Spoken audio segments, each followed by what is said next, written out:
¿Me avisas? Listo.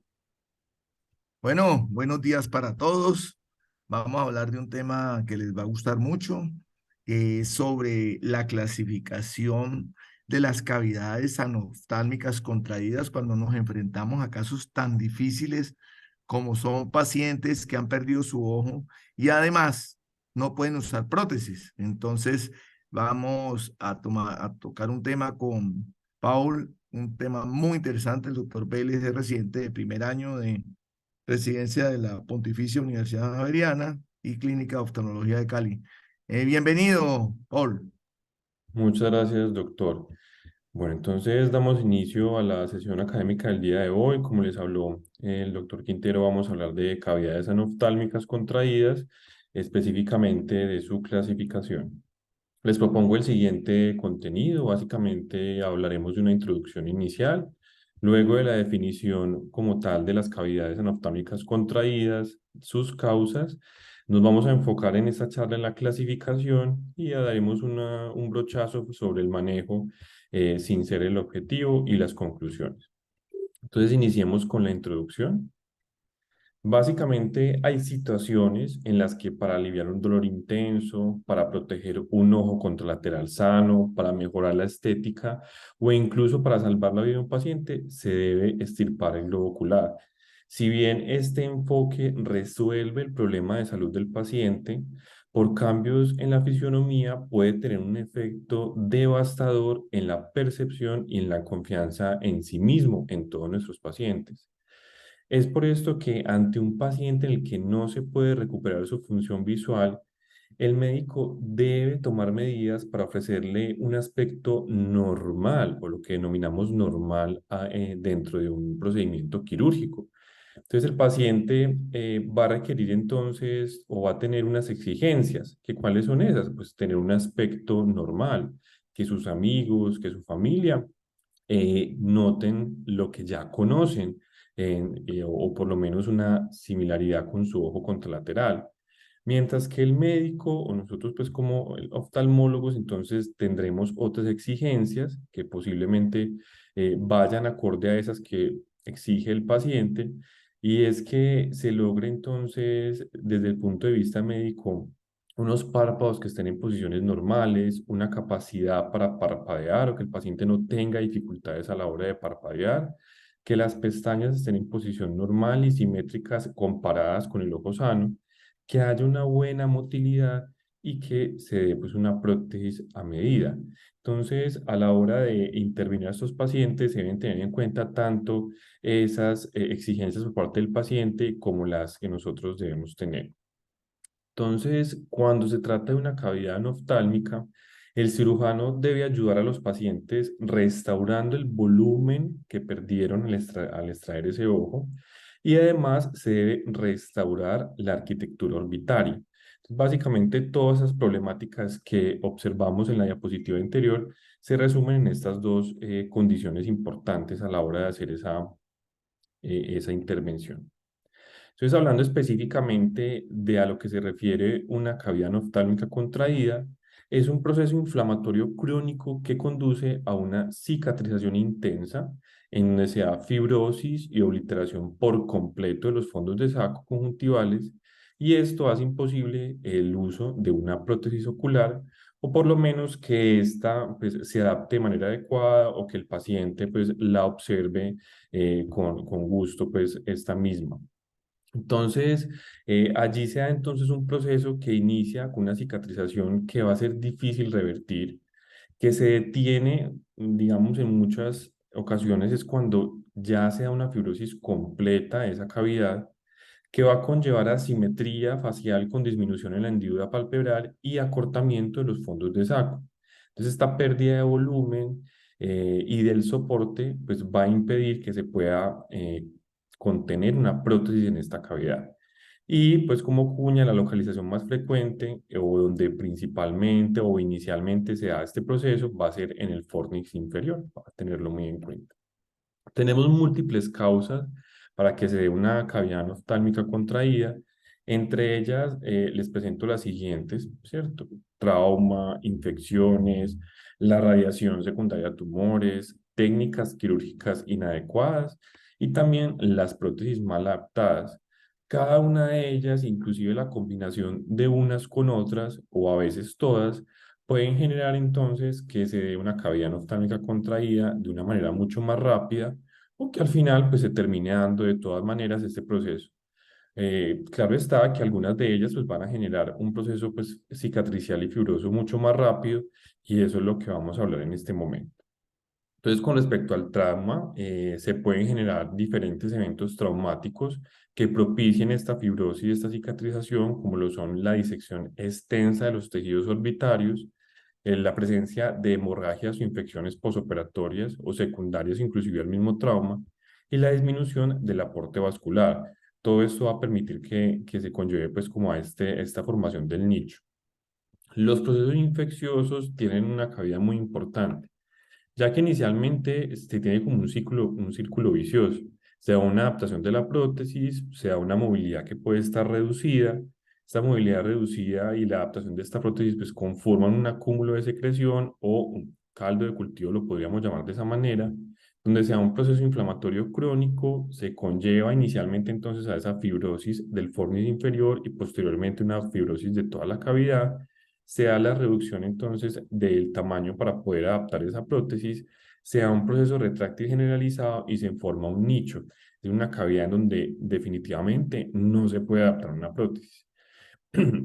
Se hacen entonces cambios o estrategias para que se puedan adaptar y nuevamente llegamos a ese círculo vicioso en este proceso infeccioso de estos pacientes.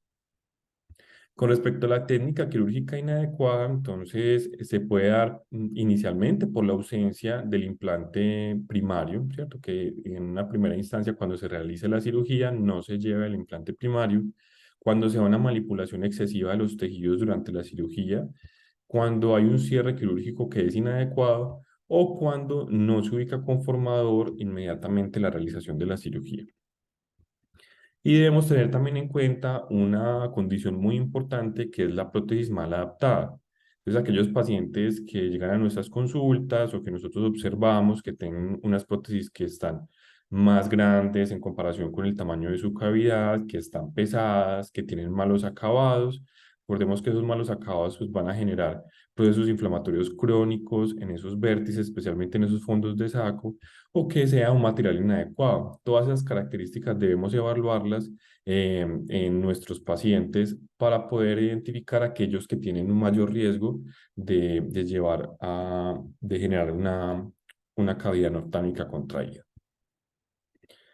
Entonces, ahora hablemos un poco acerca de la clasificación, que es como lo que nos compete en este momento. Para la clasificación, pues, me permití usar algunas imágenes que tomé, pues, del doctor Quintero para poder ejemplificar mucho mejor esta clasificación. Entonces, esta clasificación que acuña el doctor Eduardo Soares de Brasil, pues nos ofrece una alternativa, una estrategia bastante importante para poder hacer la clasificación de estos sacos o de estas cavidades anaftálmicas contraídas. La divide entonces en grado 1, grado 2, grado 3, grado 4, siendo el grado 1 pues, la clasificación que nos va a permitir una intervención un poco más sencilla, en donde se procesa pues, un proceso mucho más leve y el grado 4, pues un nicho en donde definitivamente la estrategia quirúrgica tiene que ser más compleja. Entonces, aquí tenemos una gráfica en donde encontramos la clasificación tanto del grado 1 hasta el grado 4, con una fotografía de ejemplo y con un gráfico. Vamos a explicar cada uno pues con detenimiento, pero básicamente en el grado 1 tenemos entonces un desplazamiento de ese implante primario en donde se empiezan a generar pues síntomas como que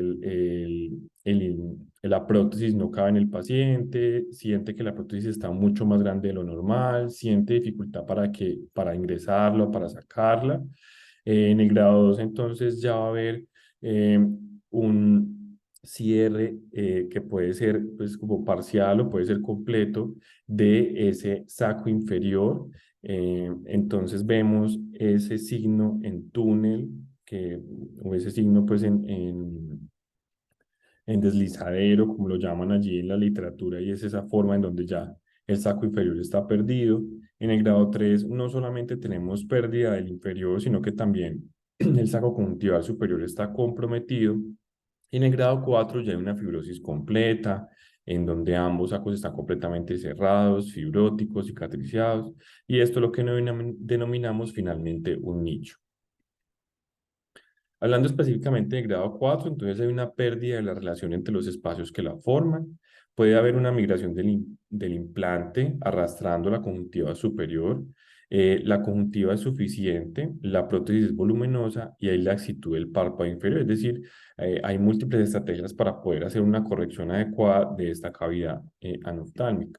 Ya cuando llegamos a un grado 2, entonces hay un fondo de saco que es completamente raso, como lo observamos en la imagen anterior y en esta, en donde hay una moderada depresión del surco palpebral, donde la prótesis presenta pues, hipertrofia y hay un arqueamiento del párpado inferior. O sea, que observamos en el gráfico cómo se empieza entonces ese proceso de fibrosis en el saco inferior y hay pérdida entonces de esa continuidad e igualmente en la imagen se observa el signo del que les hablaba.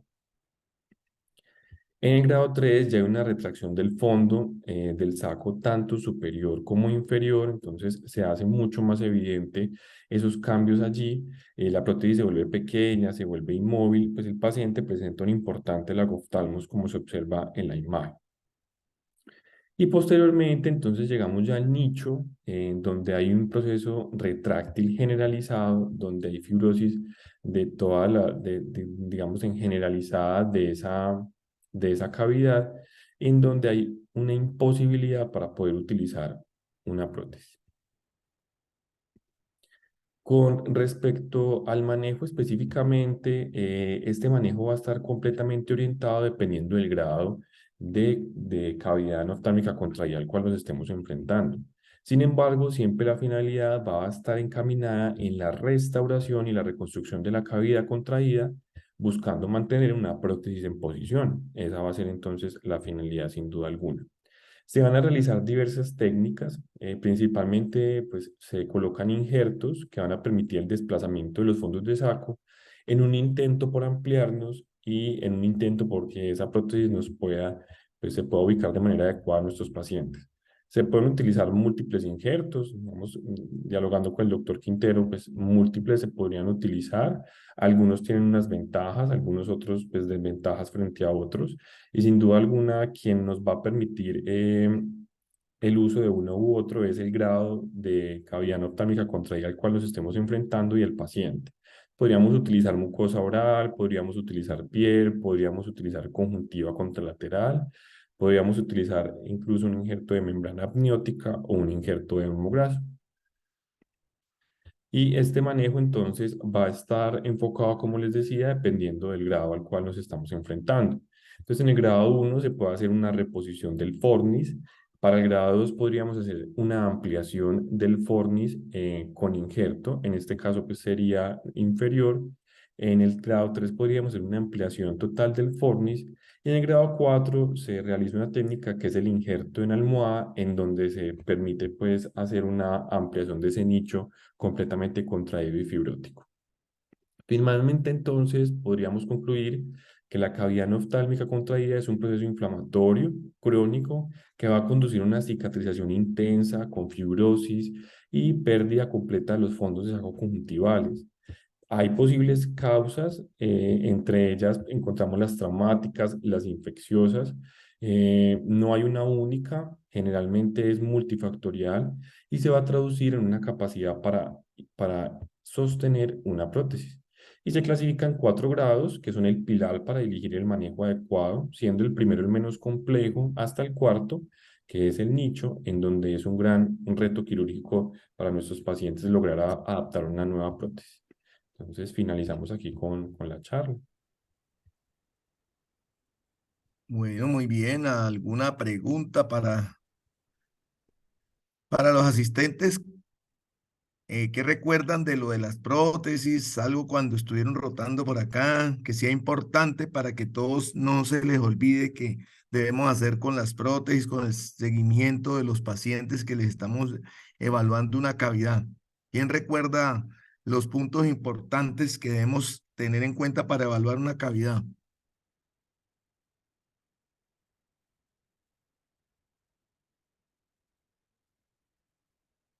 ¿Alguno? Pues yo me acuerdo que era, hola doctor, que era como la Hola, forma de la cavidad, si la cavidad pues primero no tenía ninguna adherencia, si estaba regular o si tenía como alguna monturita o alguna fibrosis que fuera como a protruir la prótesis, si estaba limpia, si tenía alguna infección o algo así. Doc, ¿me correcto. escucha? Listo, Jesús, dale. Bueno, primero también tener en cuenta qué tipo de implante tiene el paciente. Eh, Mirar si este implante está descubierto o extruido. Mirar una vez, ya sé pues qué tipo de implante, por ejemplo, si fuera un dermograso pues, o cualquier cosa así, la motilidad del mismo. Es súper importante mirar la motilidad del implante, pues para saber qué se le va a ofrecer al paciente como parte de la rehabilitación de su cavidad oftálmica, pues, además de las cosas que ya había dicho Oriana. ¿Algo más, Camila? Ángela. No, doctor, de acuerdo con lo que estaban diciendo ellos, ver de pronto que sea una cavidad viable, que es, pues siempre evaluábamos si había extrusión, como dice Jesús, si había secreción y lo que había dicho Ori también. Valentín, Beatriz, ¿qué recuerdan? Algo que no me han dicho, que les dijo que siempre lo tienen que hacer cuando estén valorando pacientes con cavidades oftálmicas. Hay No que les puede realizar, olvidar. Doc, hay que realizar la palpación de la cavidad siempre. Exactamente, Angelita, muy bien. Yo siempre les digo ahí vulgarmente, metan el dedo, ¿no? El paciente que ustedes tienen con prótesis, si ustedes van a ver, van a encontrar muchos colegas, pero muchos, que no quitan la prótesis. Muchos colegas que no examinan una cavidad oftálmica porque el paciente viene es para su ojo sano o viene molestando de su cavidad izquierda o derecha y no le paran bolas a eso, que tiene secreción, simplemente le mandan las gotas y no más.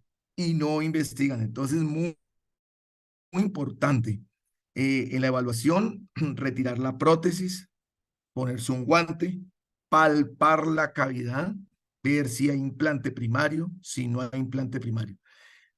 Que quede como enseñanza es que paciente que se le hace una reconstrucción de cavidad y no se coloca implante primario, es un paciente que tiene mayores riesgos de presentar a largo plazo complicaciones.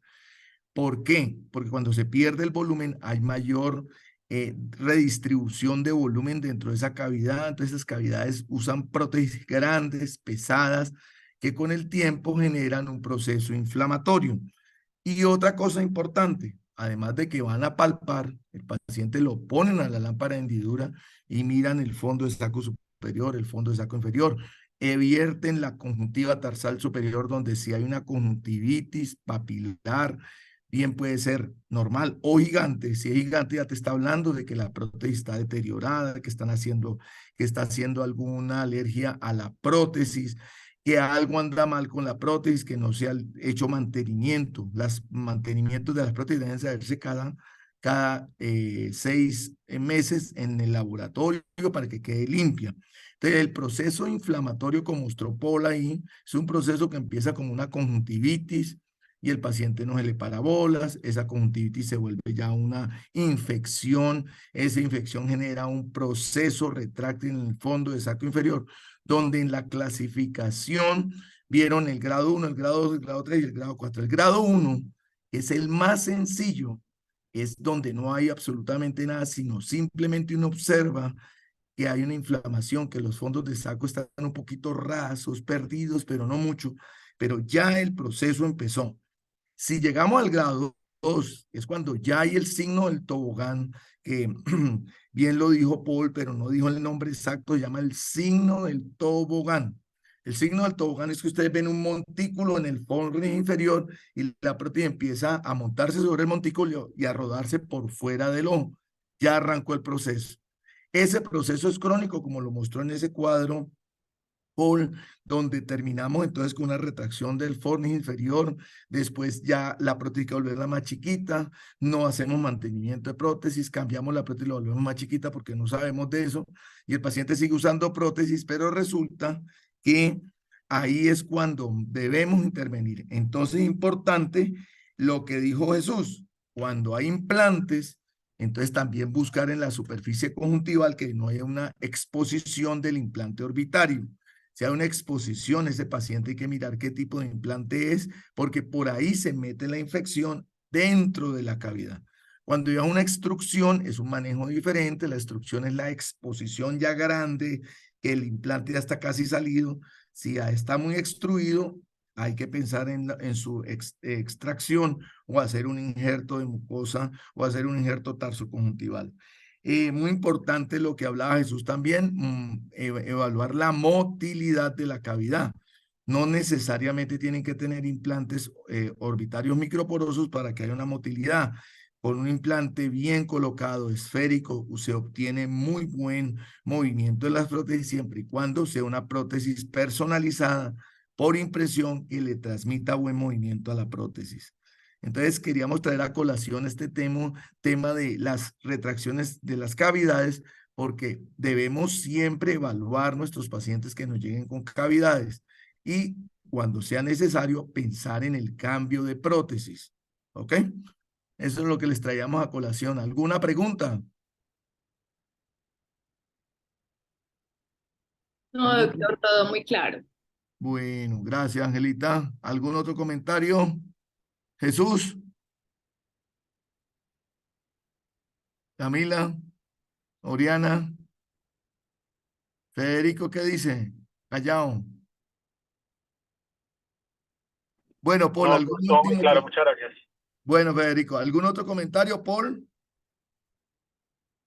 No, doctor, creo que ya pues queda muy claro con la explicación pues que usted nos da finalmente. Creo que queda muy claro cuál es la clasificación, cómo abordar a los pacientes, qué evaluar y al final pues dependiendo de su clasificación pues ofrecerles alguna estrategia que no se abordó mucho en la charla, pero que hay que irlo pensando mientras se va haciendo la evaluación del paciente igualmente. Correcto. Bueno, feliz lunes para todos. Listo, doctor, Nos muchas despedimos. gracias. Chao. Ya nos vemos. Hasta luego, doctor.